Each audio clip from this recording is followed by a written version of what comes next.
Gervais Restaurant, authentic French cuisine in Silicon Valley. I think most of you know I'm a big believer in ethanol. For those of you interested in more details, there's a series of papers on it on my website at khoslaventures.com. I like it because it's cheaper. It is renewable, it's green, but the reason it's going to spread is because it's cheaper. So what makes this implausible or plausible? First, Brazil has proven that you can switch the car infrastructure very, very rapidly. This is all new car sales. Move very quickly, mostly because it's a lot cheaper to produce than gasoline. Brazil's the 10th largest car market in the world, and when one of the largest automakers there stops to make gasoline-only cars, we should be paying attention. Of course, it has huge greenhouse gas reduction benefits, but it also has huge trade deficit benefits for Brazil, something that's a serious problem in this country, almost $1 billion a day in oil.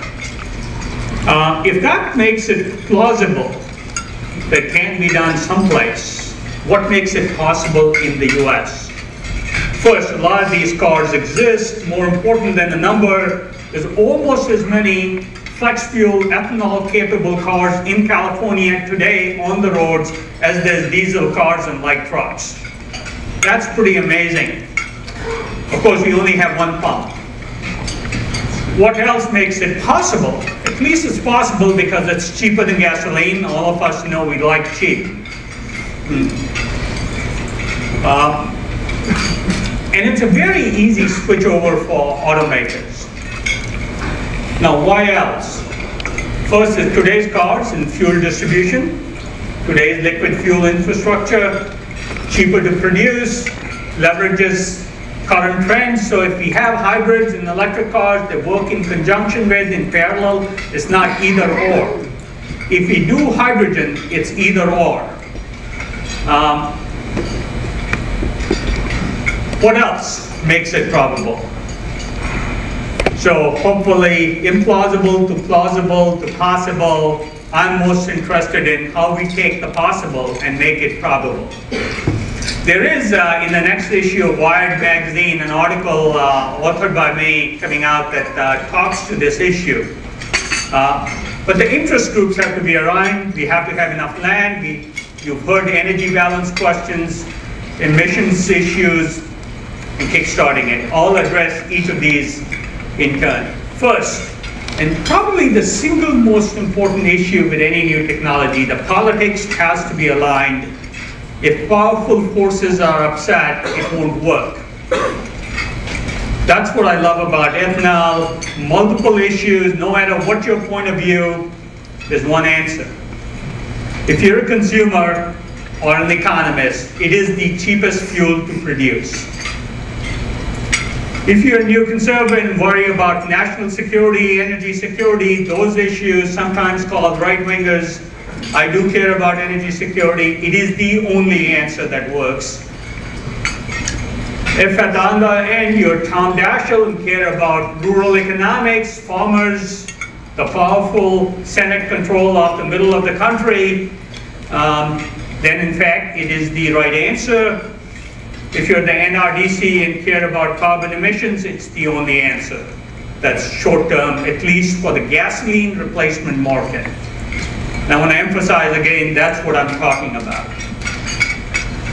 So no matter who you are or what your bias, this seems to be one issue you can agree on, whether you're a liberal environmentalist or a conservative Republican caring about energy security issues. Do we have enough land, which is the second question that gets asked. The NRDC, which is very concerned about the environment, says we do. Detailed report, multi-year study, says 114 million acres, which is a very manageable amount of land to produce all the ethanol we need. Now, at the other end from the NRDC are people like Jim Woolsey, who's ex-director of the CIA, who co-authored a paper with George Shultz saying, and to be more accurate, they said we can replace half of our gasoline needs with 30 million acres. My own estimates say we can replace all of our gasoline needs with between 40 to 60 million acres. Again, the details behind this are in my papers. And that's without upside from other sources, and I'll give you some examples. Gervais Restaurant, authentic French cuisine in Silicon Valley. The key to this is energy crops. This is one of those. That's a year's worth of growth from a crop called miscanthus. It's a little bit like switchgrass. All the wild classes qualify. And they produce between 10 to 30 tons an acre, depending upon what time frame you're talking about. They don't need to be replanted. Chop them off. They come up again next year. They don't use much fertilizer. They don't use much water. So that's the key. That transition is going to be key. With that, in very, very modest assumptions about yields, South Dakota would rank up there with Iran and Saudi Arabia as an oil producer for the gasoline market. And we have a few states that are bigger than Saudi and South Dakota. So that gives you a sense of the possibility. I personally believe that some small part of lands, agricultural lands we use for export of crops, nothing to do with crop usage in this country, together with CRP lands, which are lands we essentially pay farmers not to grow food on, are sufficient, some small part of that, to meet all of our gasoline replacement needs. So let me address some of the other questions that come up. The most common one you hear is energy balance. First, the energy balance can be right, but more importantly, it's the wrong question. Who cares? I'll tell you what the right question is in just a minute. The more important question sometimes people ask, what's the fossil energy balance? It's only slightly less wrong. So what are the right questions to ask? First, what are the carbon emissions per mile driven? That's something we care about. The second thing, if you're not an environmentalist, you care about, the energy security guys only care about how much petroleum we displace. The answers to both those questions are very attractive. So on energy balance, Argonne National Labs did a study and essentially said energy balance is not a meaningful question. And ethanol, even corn ethanol, as we have it today, dramatically reduces petroleum use. About 90% replacement, even in the worst corn ethanol plants. And it causes moderate reductions in greenhouse gases. There's an NRDC study. This is fossil energy use for various fuels. Again, the details aren't important. You're welcome to look up the studies. The references are on my website. It says fossil energy balance of electricity is 25% of corn. We still use it. And that's why it's a meaningless question. What's more relevant is you get twice the fossil energy balance of petroleum with corn ethanol, and there's better ethanol that exists. On the greenhouse gas per mile driven question, again, the same study essentially says you get a modest reduction of greenhouse gases, with corn ethanol, and cellulosic ethanol has a much larger reduction. On petroleum use reduction, the right answers come from an NRDC study. It's called, it's a report on their website called Ethanol Energy Well Spent. And it's always surprising to me that people believe the American Petroleum Institute on environmental issues more than they believe the NRDC. It's always surprised me. I guess it takes money to get the message across. Gervais Restaurant, authentic French cuisine in Silicon Valley. This is not an NRDC chart. It says not all ethanol is the same. You can go down producing ethanol more efficiently. And as you improve your production methods, you get better and better greenhouse gas reductions. You get huge petroleum reductions no matter which ethanol you're using, but you get more greenhouse gas reductions and better energy balance if you care to measure it, which I don't, as you go down this list. Again, I won't go through the details, other than to point out that there are different ways to produce it. And I'll let you read this yourself. But there are different ways to do it. My favorite example of this is this little company called E3 Biofuels. They're just starting up their plant in Maiden, Nebraska. And with corn ethanol, they achieve the same energy balance. Again, I don't think it's relevant, but they do achieve the same energy balance. More importantly, they achieve the same greenhouse gas reductions that you would achieve with cellulosic ethanol that everybody keeps talking about, and that's today. How do they do it? Very clever way. It's a closed loop system. They feed the remnants of the ethanol production to cattle. They take the manure from the cattle, use it to feed all the energy requirements of their plant. Whatever's left over is used to feed the cornfields with fertilizer. So you don't use external fertilizer, they don't use external energy. Voila, you got a closed loop system. This is the NRDC report I was referring to.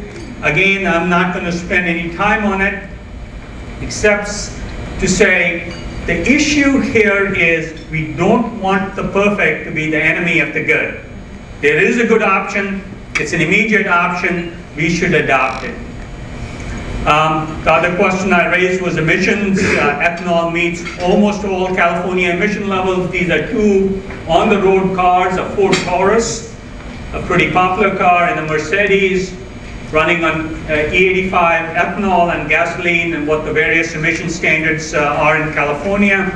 It meets all emission standards, which, by the way, are the strictest in the country. So, a word or two about corn ethanol, which is critiqued a lot. First,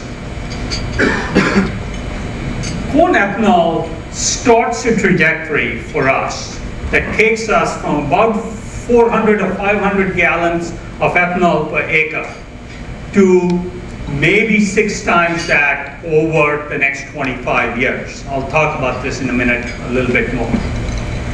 It reduces the risk of investing in cellulosic ethanol. If the corn ethanol market didn't exist, I wouldn't be investing in cellulosic because I wouldn't want to take a technology risk and then have a market risk cascaded on top of that afterwards.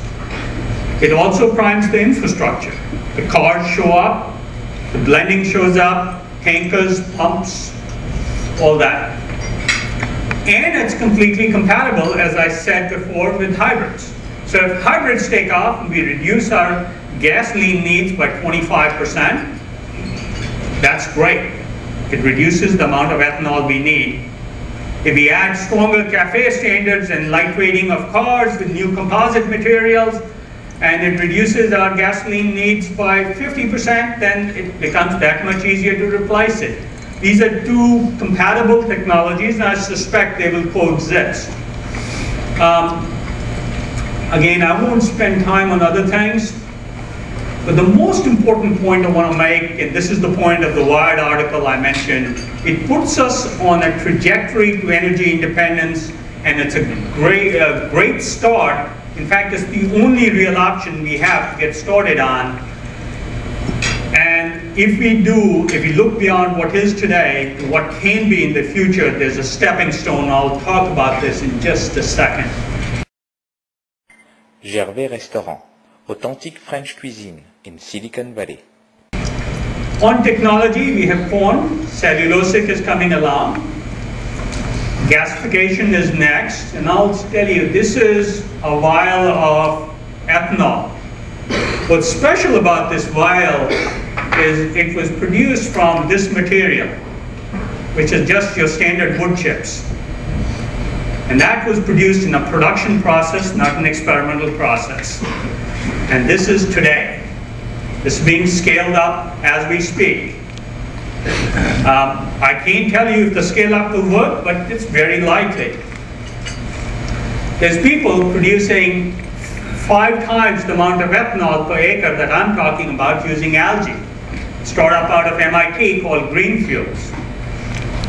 Craig Venner, who worked on sequencing the human genome and outraced the US government on sequencing the human genome, is working on a technique called synthetic biorefineries. And there's other fun stuff beyond that, and this is not hypothetical stuff because I am invested in that fun stuff beyond that today. And I would say we are invested in every single stage of this chart I show you. Lots of different technical approaches that can add to this, and we are trying to use every single one of them in what we are doing to get us. Now it's possible all these companies will fail, but it's pretty unlikely. Here's another chart I love. This is 1975 to 2003. The yield of ethanol per hectare in Brazil with almost no technology applied. Over 30 years, it's constantly gone up. And that gives us hope that it will continue to go up. But what's promising to me is I saw some technology companies in Brazil. And this is good technology, but not the fanciest technology you can imagine. These are Brazilian venture capital funded technologies that are talking about 5 times that yield per acre. So I want to just convince you that these possibilities are very real. Here in the US, I think we'll see a progression from both, those pink dots there are corn ethanol yields per acre. But as you go to cellulosic material like this, you start to see different possibilities. And that's where I start to depart from people who just project corn ethanol and say there's nothing else possible. These are the same people who said the world would never adapt the internet, the world would never adapt biotechnology. I can go on and on. And what's fundamentally different now is in the blue is previous Energy Information Administration forecast of oil prices. In the red is the most recent EIA forecast, which is the official US government forecast on oil prices. Once the long-term forecast gets above about $40 a barrel of oil, all these possibilities become viable. And I could point to 4 different approaches that would be viable above that. Finally, a word or two about the risks. No matter how you measure risk and compare oil, hydrogen, and biofuels on it, and again, which risk you measure is a function of your political affiliation. No, it's true. The environmentalists care about environmental costs. The neoconservatives care about energy security and energy independence. Biofuels seems like the lowest cost, lowest risk option for us. So, this is a little bit in jest. I think we get to take this Darwinian IQ test over the next 10 years. Hopefully the answers are clear to you. Gervais Restaurant, authentic French cuisine in Silicon Valley. I'm not going to spend too much time on policy except to say the following. Everything I recommend as policy we should adapt means less government money, not more. Fewer subsidies, but certain mandates. First, and there's a bill in California related to this. This is intended at the national level to say almost all cars should be capable of taking both ethanol and gasoline. Today, it costs about $35 to make a car capable of taking either fuel. There's no reason, if it's going to buy us energy independence, and a car comes on the road, it's there for the next 15 years. At $35, it's worth buying ourselves that option. So that's the first thing I suggest we mandate. Second, and this is a fairly minor number, less than 10% of the gas stations, if they were required to have one E85 pump, which would probably be, given each gas station has 4 to 6 pumps, some have more, it's a small percentage of the pumps, be E85 pumps.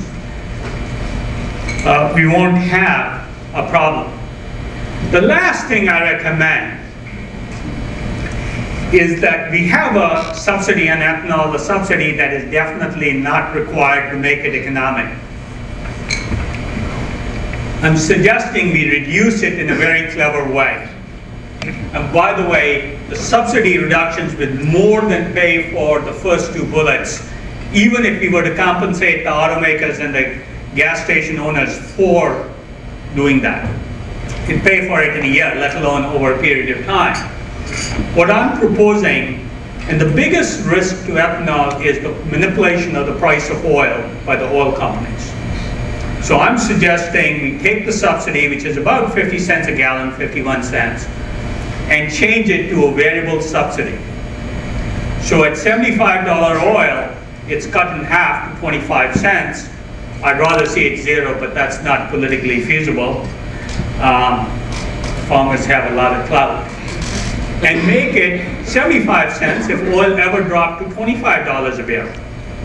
With that, you reduce the total amount of subsidy the US government spends and gives out, while providing counter-cyclical insurance, something we do in the agricultural sector all the time.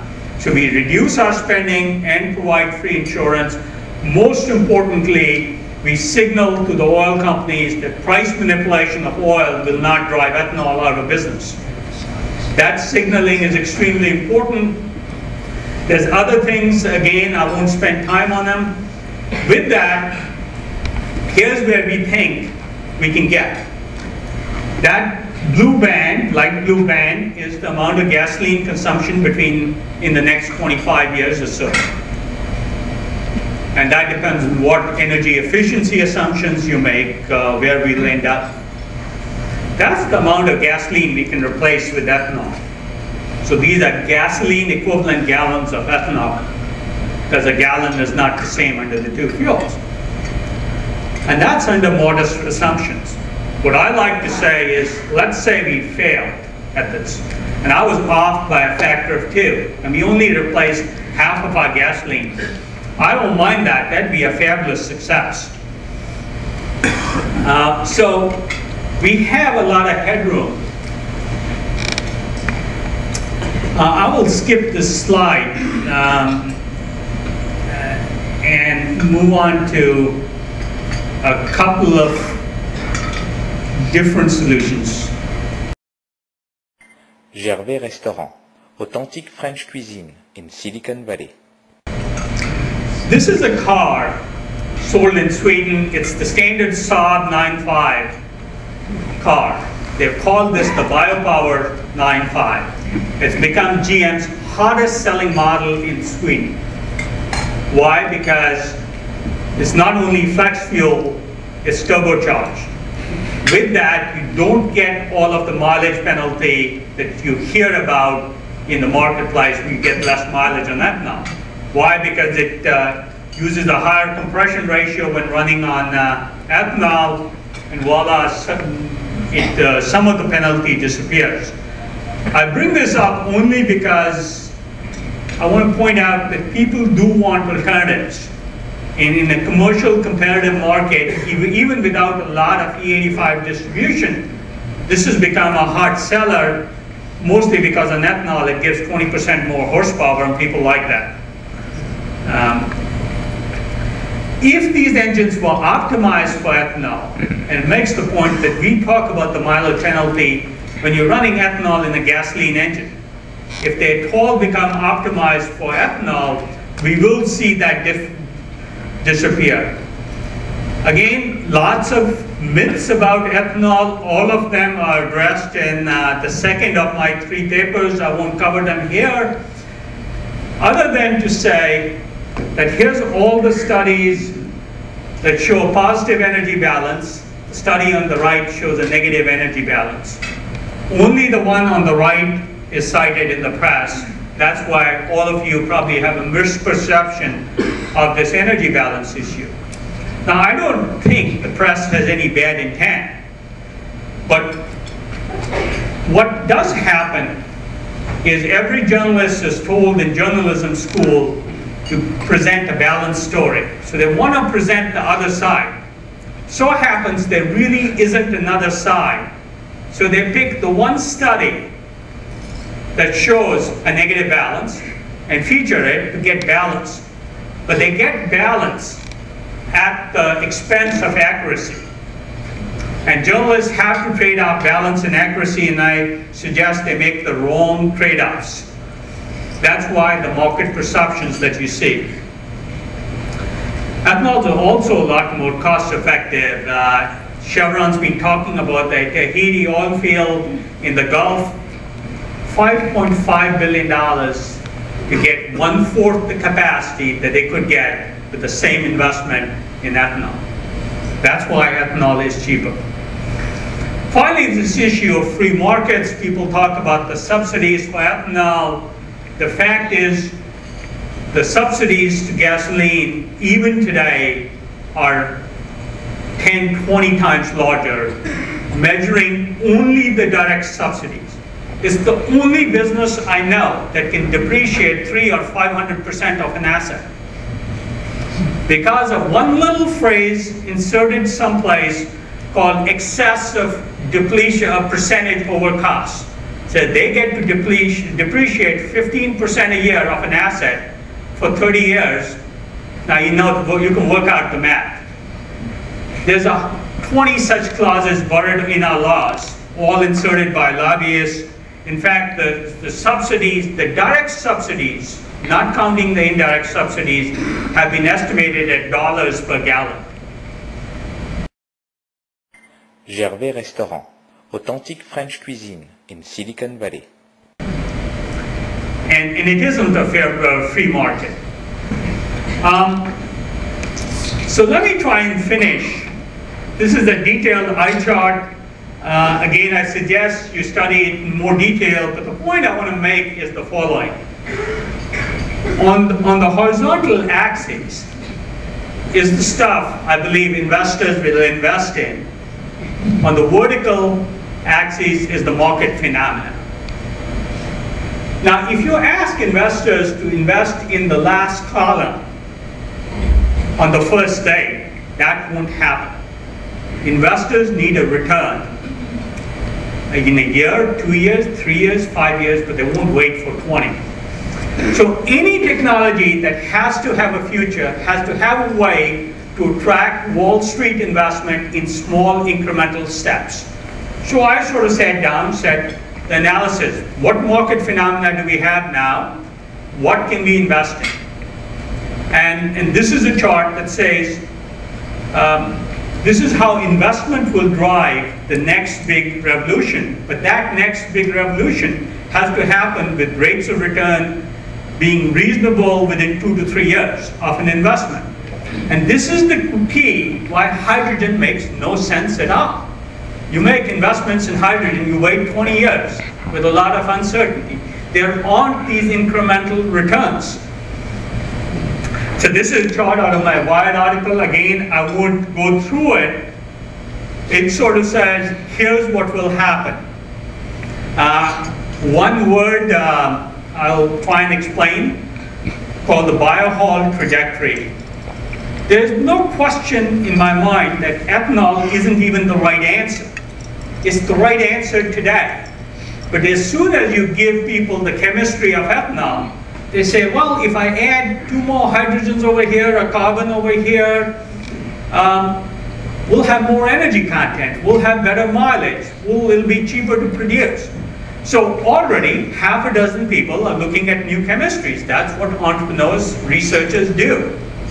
So over time, all these technologies will be replaced by others, better chemistries, but they all have to start on the ethanol trajectory. I call this the Bio-Hall trajectory. Butanol has already been proposed by DuPont and BP. And I'll tell you, we have investments in companies that are working on yet newer fuels. But they all rely on corn ethanol as a starting point. And if we do, this is what's possible. This was in June of this year. Somebody sent me this picture. Ethanol selling at $1.78 a gallon. This year, this summer. Why? Because this particular ethanol producer refused to price gouge. Said, I'll make the margin I was making a year ago, and I'll sell it to retailers who won't price gouge. Now, this will happen automatically. This is unusual. People want to maximize their profits. But this is a commodity. Once you have market equilibrium, this will happen to every producer of ethanol. But it's proof that everybody in the supply chain can make money. So my dream is $1.99 a gallon ethanol at every Walmart in America. What I've told Walmart is, you tell me how much you need, and I'll sell you all the ethanol you need at a price such that you can sell it at $1.99 a gallon. Just give me a long-term contract, and I'll give you all the capacity, because I can easily finance a plant such that it sells at retail at $1.99 with normal margins. Finally, a bit on the global picture. That happens to be the biomass and poverty belt in the world. I happen to care about poverty. So I looked at how biomass-based ethanol flows will go over time. How does China get supplied? How does Europe get supplied? You notice the US is mostly independent. So let me stop there. Gervais Restaurant, authentic French cuisine in Silicon Valley.